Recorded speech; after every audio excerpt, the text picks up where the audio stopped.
Hello future doctors, first year में आ गए हो पर थोड़े से कंफ्यूज हो.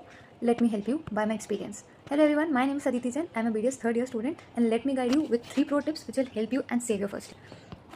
So my first tip is attendance से झोल मत करना. Attendance is very necessary. Be very particular about your attendance. Disadvantage, attendance छोड़ते हो तुम. सिर्फ बात अटेंडेंस की नहीं है. 1 क्लास छोड़ोगे, 2 क्लास छोड़ोगे, 3 क्लास छोड़ोगे, चौथी क्लास से तुम्हें समझ नहीं आएगा. फिर वहाँ से क्या होगा, सेल्फ डाउट डेवलप होगा, जहाँ तुम खुद को कहोगे कि मैं इसके लायक ही नहीं हूँ, मुझसे नहीं हो रहा, मुझे नहीं समझ आया. ऐसा नहीं है. खुद को डिमीन मत करना.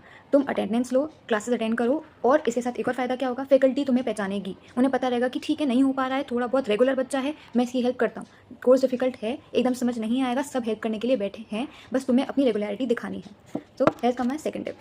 सेकंड टिप से फैकल्टी और सीनियर्स की रिस्पेक्ट करना, उनसे लड़ना मत. इसमें तुम सोचोगे ये क्या ही एडवाइस है. ये बहुत कॉमन चीज़ है मेडिकल फील्ड में, जहाँ जूनियर्स को लगता है कि हम पे हुक्म चला रहे हैं, बहुत सीनियर्स एंड फैकल्टी हमें चीज़ें अप्रूव नहीं हो रही है. बहुत सिंपल सी चीज़ें हैं, वो भी फ्रस्ट्रेटेड हैं, उनके पास भी काम है, बट एट द एंड उनके पास तुमसे ज़्यादा एक्सपीरियंस है और वो तुम्हारी हेल्प करने के लिए बैठे हैं. बस रिस्पेक्ट की ज़रूरत है.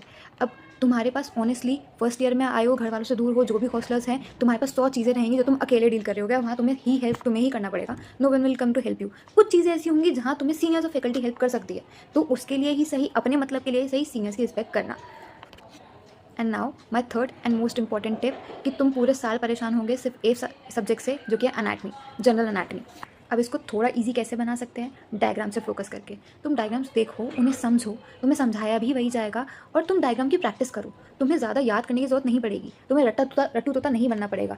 जब 1-2 बार तुम डायग्राम बना लोगे तो तुम किसी भी चीज़ को बहुत अच्छे से विजुलाइज कर पाओगे, तो तुम्हारे कॉन्सेप्ट क्लियर होंगे, तुम्हें एक भी चीज़ रटनी नहीं पड़ेगी. नेक्स्ट डे अगर तुमसे कोई पूछता है कि यार ये क्या चीज़ है, तो तुम्हें एक्सप्लेन कर पाओगे. तुम्हारे क्लिनिकल पॉइंट ऑफ व्यू बहुत अच्छे हो जाएंगे, क्लिनिकल विजुलाइजेशन बहुत अच्छी हो जाएगी, कॉन्सेप्ट बहुत क्लियर हो जाएंगे. प्लस पॉइंट, एग्जाम में कैसे हेल्प करेगा, किसी के पास टाइम नहीं है तुम्हारी पूरी उसमें जो तुमने लिखा है पढ़ने का, कोई फैकल्टी नहीं पढ़ती है. And this is the most important truth of medical field. नहीं पढ़ता है कोई पूरा, जैसे तुम पूरी बात मेरी नहीं सुन रहे, उसी तरह से.